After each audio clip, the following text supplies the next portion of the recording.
ভাই আসসালামু আলাইকুম। এইটা আমগর এদিকে নবী বলে, আপনাদের এদিকে কি বলে? আমরা তো নয় ভাই। আহ আবার এই অন্যান্য দিকে বরবটি বলে। বটবটি। হ্যাঁ, বরবটিও বলে। এটা কি মানে 1 কেজি ই করে ই করতেছেন? না 1 কেজি নেই, লেলে মনে করেন ও অনুমানে পানি আছি ও যাই ঢাকা ভাই কাটা দিব বলেন নাই। হ্যাঁ হ্যাঁ। তাহলে এগুলো কি এইদিকে বিক্রি করবেন না? না, এটা ঢাকার জন্য সব ঢাকা। বানতেছেন? আর খানি করে দাম টাকা।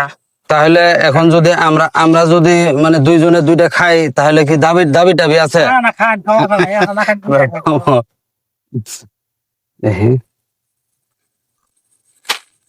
স্বাদও তো সেই স্বাদ। আসলে কাঁচা সবজি, এলে কাঁচা খান যায় না, এই যে ফিস ফিস দে। কাঁচা সবজির মধ্যে অনেক ভিটামিন। এটা পাক করলে পরে আরো স্বাদ লাগে। তো দর্শক, আপনারা দেখতে পাচ্ছেন এই বরবটি গুলা যাবে গা ঢাকা, সেখানে আড়তে নামবে, তারপর সেখান থেকে অনেকেই খুচরা পাইকার ওনাদের কাছে পৌঁছে যাবে বাজারে বাজারে।